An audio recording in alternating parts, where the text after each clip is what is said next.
Assalamualaikum warahmatullahi wabarakatuh. Terima kasih bagi Anda yang masih setia di channel Dunia Pangan ID, yaitu channel yang membahas lengkap mengenai dunia pangan. Jangan lupa like, share, dan komen bagi Anda supaya Anda menjadi orang yang lebih cerdas di dunia teknologi pangan. Pada video kali ini saya akan membahas mengenai termodinamika dari energi atau sering disebut dengan metabolisme energi di dalam tubuh kita. Di video sebelumnya, saya sudah membahas mengenai bagaimana perubahan energi di dalam tubuh kita dari energi kimia berubah menjadi energi listrik, kemudian ada juga energi mekanik, energi panas, dan lain sebagainya. Nah, pada video kali ini saya akan membahas lebih detail mengenai bagaimana energi itu diciptakan dari energi kimia. Jalur-jalur metabolismenya bagaimana, kemudian bagaimana reaksi-reaksinya, ya. Jadi ada reaksi utama atau jalur utama di dalam proses metabolisme, ya. Ada juga jalur tambahan, ya. Ada juga jalur tambahan di dalam proses metabolisme. Nah, tetapi yang akan saya bahas adalah jalur-jalur utama di dalam proses metabolisme, ya, yaitu reaksi siklus TCA, kemudian transport elektron. Nah, ada beberapa komponen penting di dalam tubuh kita yang menjadi bahan baku energi, ya. Ada beberapa komponen penting yang kita konsumsi sebagai bahan baku energi, yaitu ada senyawa karbohidrat, ya. Dalam hal ini adalah senyawa glukosa, karena nanti jalur metabolisme utamanya adalah jalur glukosa, karena seluruh karbohidrat nanti akan dirubah menjadi gula darah, yaitu glukosa, untuk dimanfaatkan sebagai energi. Kemudian ada juga jalur asam laktat dan senyawa-senyawa alkohol dan senyawa lipida, ya. Senyawa lipida ini diwakili oleh senyawa asam lemak, karena nanti pada proses pencernaan lipida akan dirubah terlebih dahulu menjadi asam lemak, kemudian gliserol, dan yang terakhir adalah senyawa asam amino, ya. Asam amino ini merupakan wakil dari protein. Kenapa? Karena seluruh protein yang kita konsumsi nanti akan diputus menjadi asam amino sebelum masuk ke dalam darah, ya. Jadi pada saat protein diabsorpsi di dalam usus atau usus halus dalam bentuk asam amino, ya. Jadi proses pencernaan ini adalah memutus protein menjadi asam amino, asam amino. Nah, di dalam proses metabolisme ini dikenal dengan namanya metabolisme aerob dan metabolisme anaerob, ya. Nah, ini merupakan paling mudah saya kasih contoh adalah jalur metabolisme glukosa, ya. Jalur metabolisme glukosa. Nah, di dalam proses metabolisme glukosa ada jalur aerob dan jalur anaerob. Nah, di mana proses metabolisme glukosa ini melalui jalur yang pertama adalah reaksi glikolisis. Ya, ini adalah reaksi glikolisis. Tujuan utama dari reaksi glikolisis adalah pemecahan polisakarida atau gula. Polisakarida kemudian dirubah menjadi gula. Gula ini dalam bentuk glukosa. Nah, glukosa ini selanjutnya dimetabolisme melalui reaksi glikolisis untuk menghasilkan asam pirufat. Ya, jadi untuk menghasilkan asam pirufat. Itu namanya glikolisis. Nah, pada kondisi anaerob, asam pirufat selanjutnya akan dirubah menjadi senyawa disebut dengan asam laktat. Ya, jadi asam laktat ini adalah merupakan salah satu jalur anaerob. Hasil yang dihasilkan atau energi yang dihasilkan dari reaksi anaerob ini sangat sedikit, ya. Jadi sangat sedikit. Ini kondisi anaerob. Misalnya pada saat kita berolahraga, ya, pada saat kita berolahraga, berlari kencang, maka nafas kita pasti akan tersengal-sengal. Itu artinya regulasi tubuh untuk mengambil oksigen dalam jumlah yang lebih banyak, ya. Tetapi tentu kecepatan kita bernafas dengan pembongkaran energi itu tidak berimbang, ya, sehingga pada kondisi-kondisi tertentu ada reaksi anaerob, ya. Reaksi anaerob ini akan menghasilkan asam laktat, dan asam laktat ini akan ditimbun di tubuh kita. Nah, penimbunan asam laktat pada sendi-sendi akan menyebabkan kita menjadi pegal-pegal, ya. Itu artinya pada saat kita olahraganya dalam intensitas yang tinggi akan timbul timbunan-timbunan asam laktat yang akan menyebabkan kita menjadi pegal-pegal. Nah, jumlah energi yang dihasilkan itu sangat sedikit, yaitu hanya 2 ATP. Berbeda pada saat kondisinya adalah kondisi aerob. Ya, artinya di dalam tubuh kita terdapat oksigen dalam jumlah yang cukup atau dalam jumlah yang melimpah. Reaksi pertama tetap harus melalui reaksi glikolisis ya. Reaksi glikolisis ini pemecahan karbohidrat atau gula menjadi asam pirufat. Pada kondisi aerob ya, asam pirufat tadi selanjutnya akan masuk ke siklus TCA, kemudian akan masuk ke transport elektron sehingga pembongkaran karbohidrat ini berjalan menjadi lebih sempurna, hasil akhirnya adalah CO2 plus H2O ya. Nah, ini energi yang dihasilkan dalam jumlah yang sangat banyak ya. Jadi pada kondisi anaerob energi yang dihasilkan cuma 2 ATP, sementara pada kondisi aerob dihasilkan 36 ATP dari 1 molekul glukosa ya, 36 ya. Jadi kalau kondisi bersihnya adalah 38 ya, tetapi pada saat di awal kita juga memerlukan 2 ATP sehingga 36. Nah, jadi hasil akhir dari reaksi aerob itu CO2 yaitu sebanyak 6 CO2 dan 38 ATP. Nah, ya. Jadi pada kondisi reaksi glikolisis anaerob ini glukosa kemudian akan dirubah menjadi 2 asam pirufat, dari 2 asam pirufat akan berubah menjadi 2 asam laktat. Ini dalam kondisi anaerob. Sementara pada kondisi aerob, asam pirufat ini selanjutnya akan dirubah menjadi asetil-CoA, kemudian masuk ke siklus TCA. Energi yang dihasilkan jauh lebih banyak dalam kondisi aerob dibanding dengan anaerob. Nah, ini adalah penjelasan mengenai reaksi glikolisis. Sebenarnya nanti akan kita bahas detail pada tahapan pada metabolisme karbohidrat ya. Jadi glukosa akan berubah menjadi glukosa 6 fosfat, kemudian akan berubah menjadi fruktosa ya, fruktosa 1,6 bis fosfat, kemudian akan menghasilkan gliseraldehyde 3 fosfat sampai dihasilkan asam pirufat. Nah, dalam kondisi aerob maupun anaerob, reaksi glikolisis ini akan tetap terjadi ya, yang membedakan pada kondisi aerob nanti perubahan dari asam pirufat menjadi asam laktat sama metabolisme sempurna melalui siklus TCA dan atau siklus Krebs dan transport elektron. Nah, pada kondisi aerob maupun anaerob energi yang dihasilkan dari reaksi glikolisis adalah sama yaitu 2 NADPH, kemudian 2 ADP serta 2 ATP dan 2 ATP di tahap akhir ya, sehingga energi yang dihasilkan bersih adalah 2 NADPH dan 2 ATP. Kenapa? Karena 2 ATP yang di atas ini digunakan untuk membayar 2 ATP awal yang digunakan untuk reaksi awal ya. Jadi reaksi awal ini membutuhkan energi sebanyak 2 ATP dan tahap akhir ini akan dihasilkan energi sebanyak 2 ATP ya. Jadi energi ini cukup ke sini ya. Sehingga total yang dihasilkan adalah 2 NAD. 2 NAD ini ada setara dengan 6 ATP dan 2 ATP sehingga bersih 8 ATP dari reaksi glikolisis ini ya. Nah, ini sudah reaksi penjelasannya.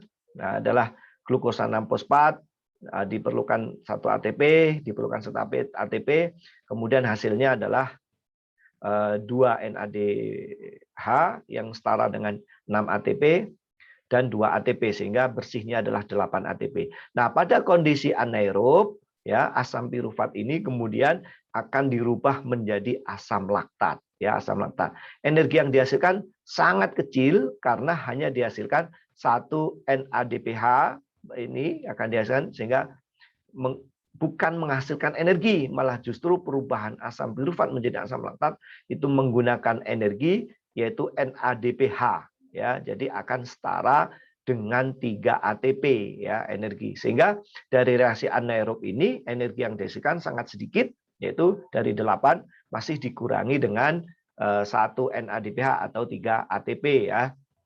Oke. Jadi total energi itu tadi 10 digunakan 10 ATP dari reaksi kotornya, kemudian di awal sudah dia gunakan 2 ATP sehingga 10 dikurangi 2 ya. Nah, 10 dikurangi 2 ini sehingga akan dihasilkan 8 ATP ya, akan dihasilkan 8 ATP. Nah, 8 ATP ini tadi sudah saya jelaskan terbentuk dari mana? 6 ATP-nya dari NADPH, kemudian 2 2 ATP-nya berasal dari perubahan ADP menjadi ATP ya. Nah, pada kondisi aerob, dihasilkan senyawa dalam jumlah yang lebih besar ya. Jadi pada kondisi aerob dari reaksi glikolisis glukosa menghasilkan asam pirufat ya. Ini adalah reaksi glikolisis tadi sama dalam kondisi aerob maupun kondisi anaerob tetap akan dihasilkan sebanyak 8 ATP. Yang membedakan ya pada kondisi anaerob asam pirufat akan dirubah menjadi asam laktat ya. Sementara pada kondisi aerob asam pirufat akan berubah menjadi asetil-CoA. Nah, dari asetil-CoA ini nanti yang perlu diingat 1 molekul glukosa akan dihasilkan 2 asetil-CoA ya. Nah, dari 2 asetil-CoA ini akan masuk ke dalam siklus TCA. Artinya nanti akan masuk dalam siklus TCA dalam bentuk 2 siklus karena ada 2 asetil-CoA. Sehingga energi yang dihasilkan adalah 3 NADPH, kemudian 3 NADPH ini akan setara dengan 3 ATP, artinya 3 kali 3 sama dengan 9 ATP. Kemudian 1 FAD akan setara dengan 2 ATP, dan 1 GTP akan setara dengan 1 ATP. Sehingga total yang dihasilkan adalah ya 1 molekul glukosa sama dengan 2 asetil-CoA, 2 kali CO2 plus 12 ATP plus 4 kali CO2 ya. Jadi yang dihasilkan dalam sekali siklus TCA dari 1 molekul glukosa adalah sebanyak 9 ATP dari NADH, kemudian 1 FAD sehingga 11 ditambah 1 akan menjadi 13 ya. 13 dikalikan 2 ya. Karena 1 molekul CO2 glukosa akan dirubah menjadi 2 asetil-CoA. Nah, ini pembahasan detailnya, tahapan-tahapan reaksinya, mana yang bersifat reversibel, mana bersifat irreversibel, kemudian tahapan-tahapan energinya dihasilkan di mana saja, nanti akan kita bahas detail di metabolisme karbohidrat ya, terutama pada saat kita membahas mengenai siklus TCA. Nah, ini merupakan jalur utama di dalam proses menghasilkan energi ya.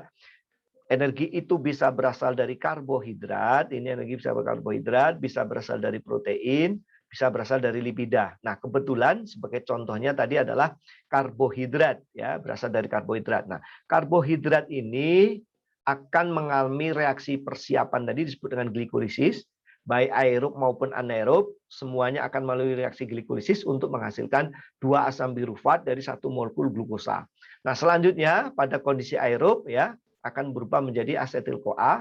Dari asetil-CoA akan masuk ke dalam siklus TCA. Ya, jadi ini namanya siklus TCA atau siklus Krebs untuk menghasilkan energi dalam jumlah yang jauh lebih banyak dalam kondisi anaerob ya. Demikian juga kalau kita mengkonsumsi makanan dari lipida ya, lipida juga itu bisa dirubah menjadi energi tinggi ya, di mana bedanya kalau karbohidrat melalui reaksi glikolisis, lipida melalui reaksi beta oksidasi. Tapi hasilnya adalah sama. Samanya bagaimana? Sama-sama dihasilkan yang namanya asetil-CoA. Nah, dari asetil-CoA ini energi juga akan dihasilkan dari siklus TCA. Artinya asetil-CoA dari beta oksidasi akan masuk ke siklus TCA. 1 molekul asetil-CoA yang dihasilkan dari karbohidrat itu sama dengan 1 molekul asetil-CoA yang berasal dari lipida ya. Tapi bedanya adalah pada reaksi glikolisis itu hanya dihasilkan 8 molekul ATP, sementara dari beta oksidasi hasil energinya jauh lebih banyak dibanding dengan glikolisis. Itulah sebabnya kenapa pada saat kita mengkonsumsi lipida jumlah energinya lebih banyak. Karena apa? Karena energi yang dihasilkan dari lipida itu adalah total dari reaksi beta oksidasi ditambahkan dengan siklus TCA. Sementara reaksi beta oksidasi menghasilkan energi dalam jumlah yang jauh lebih banyak dibanding dengan glikolisis ya. Sehingga kalau orang yang tidak mau gemuk harus menghindari mengkonsumsi lipida. Karena apa? Energinya dihasilkan 2 kali lipat dibanding dengan energi yang dihasilkan dari karbohidrat ya. Ada 2 jalur ya. Ada 2 jalur metabolisme yang sama-sama menghasilkan energi. Sementara pada karbohidrat glikolisis hanya menghasilkan energi dalam jumlah yang lebih kecil. Oke, ini kalau kita hitung-hitungan ya, total energi ATP dari reaksi glikolisis aerob dan glikolisis anaerob ya. Yang pertama adalah dari glikolisis anaerob hasil akhirnya adalah asam laktat, di mana total energi yang dihasilkan adalah 10 ATP. Ya. Dari 10 ATP ini sebenarnya sudah dipotong 2 ATP yang digunakan di tahap awal karena ada tahap inisiasi yang menggunakan 2 ATP, sehingga dari 10 tadi dipotong 2 sehingga hasil bersihnya adalah 8 ATP. Nah, bagaimana dalam glikolisis aerob ini? Pada kondisi glikolisis aerob, ya, jadi 1 molekul glukosa akan dirubah menjadi 1 molekul asam pirufat di reaksi glikolisis. Ini reaksinya glikolisis sama akan menghasilkan bersih adalah 8 ATP. Nah, sementara glukosa tadi setelah berubah menjadi asam pirufat akan berubah menjadi asetil-CoA, ya. Ini bedanya. Sementara pada reaksi glikolisis asam pirufat akan dirubah menjadi asam laktat, ya. Akan berubah menjadi asam laktat. Sementara pada reaksi glikolisis aerob asam pirufat berubah menjadi asetil-CoA. Nah, perubahan asetil-CoA ini akan menghasilkan energi dalam jumlah yang banyak, ya, di mana asam pirufat berubah menjadi asetil-CoA sudah menghasilkan 6 ATP. Sementara asetil-CoA tadi akan masuk ke siklus TCA akan menghasilkan ATP dalam jumlah yang lebih banyak lagi, yaitu sebanyak 24 ATP. Sehingga total energi dalam kondisi aerob akan dihasilkan menjadi 8, 8-nya itu dari perubahan glukosa menjadi asam pirufat atau reaksi glikolisis. Kemudian 6 ATP, 6 ATP ini adalah perubahan dari asam pirufat menjadi asetil-CoA. Kemudian asetil-CoA yang dioksidasi sempurna dihasilkan 24 ATP. Sehingga 8 ditambah 6 ditambah 24 akan menjadi 38 ATP. Jadi selisihnya sangat banyak kondisi aerob dan kondisi anaerob. Pada kondisi anaerob hanya dihasilkan 8 ATP saja, pada kondisi aerob dihasilkan 38. Jadi selisihnya ada 30 ATP, ya. Nah, ini yang sering sudah saya sampaikan bahwa glukosa akan dirubah menjadi senyawa asetil-CoA melalui reaksi glikolisis, ya. Baik kondisi aerob maupun kondisi anaerob sama, yang membedakan pada kondisi aerob itu asam pirufat akan dirubah di metabolisme sempurna menjadi CO2 plus H2O dengan energi yang dihasilkan 38, sementara pada reaksi atau reaksi kondisi anaerob itu energi yang dihasilkan sangat kecil, ya, yaitu sebanyak 8 ATP karena dari glikolisis saja 8 ATP dan perubahan dari asam pirufat menjadi asam laktat itu tidak menghasilkan energi, ya. Jadi selisih energinya sangat banyak. Nah, ini adalah jalur pembentukan energi, ya, jalur pembentukan energi di mana energi di dalam tubuh itu bisa berasal dari protein, bisa berasal dari karbohidrat, bisa berasal dari lipida. Ini merupakan pembahasan penting di dalam proses metabolisme, ya. Kenapa? Karena seluruh proses penghasilan energi ini dihasilkan dari reaksi ini, ya. Baik berasal dari protein, bisa karbohidrat, berasal dari protein. Nah, kalau kita perhatikan, ya, baik yang kuning maupun yang hijau maupun yang merah, ini seluruhnya akan mengacu kepada asetil-CoA. Nah, ini makanya ini jalur utama proses pembentukan energi. Yang kuning ke asetil-CoA, yang hijau ke asetil-CoA, yang pink, ya, atau yang ungu ini juga masuk ke asetil-CoA. Ini harusnya warnanya dari sini yang bawah ini harusnya jangan hijau, ya, karena seolah-olah seperti ini merupakan jalur karbohidrat, padahal sebenarnya siklus TCA dan transport elektron ini punya bersama, ya, punya protein juga, punya karbohidrat dan lipida. Nah, jadi sudah saya jelaskan di awal bahwa yang hijau ini nanti akan kita bahas spesifik pada jalur karbohidrat, ya. Karbohidrat akan berubah menjadi asetil-CoA melalui jalur glikolisis, ya. Kemudian setelah menjadi asam pirufat akan masuk ke asetil-CoA, kemudian masuk ke asam sitrat, ya. Kemudian transport elektron untuk dihasilkan energi. Demikian juga untuk lipida nanti akan kita bahas spesifik akan kita bahas spesifik pada pembahasan lipida. Juga lipida akan melalui jalur metabolisme yang disebut dengan beta oksidasi. Ini juga akan menghasilkan asetil-CoA. Kemudian dari asetil-CoA akan masuk ke siklus TCA, kemudian transport elektron. Nanti kita juga akan bahas spesifik mengenai protein, bagaimana protein jika tidak digunakan untuk pembentukan senyawa yang lain, maka protein juga akan dibongkar menjadi energi. Nah, bagaimana jalur metabolismenya? Yaitu perubahan energi. Tetapi metabolisme protein jauh lebih fleksibel dibanding dengan metabolisme karbohidrat dan metabolisme lipida ya. Karena protein bisa masuk ke jalur pembentukan energi melalui jalur manapun ya, bisa melalui jalur asam pirufat, kemudian bisa juga dia langsung berubah menjadi senyawa antara dari siklus TCA ya. Demikian pembahasan kita mengenai perubahan energi atau metabolisme energi di dalam tubuh kita ya. Jadi silahkan bagi adik-adik mahasiswa, bagi Anda, bagi para penggemar channel Dunia Pangan ID, jika ada pertanyaan saya persilahkan untuk mengisi chat pertanyaan. Nanti kita akan bahas satu-satu. Oke, sekali lagi saya ucapkan terima kasih bagi Anda yang sudah subscribe channel saya. Bagi yang belum ya silahkan subscribe terlebih dahulu ya, supaya channel ini menjadi channel yang berkembang dan lebih banyak dikenal orang ya. Sekali lagi saya ucapkan terima kasih dan saya akhiri. Assalamualaikum warahmatullahi wabarakatuh. Sampai jumpa di video-video berikutnya.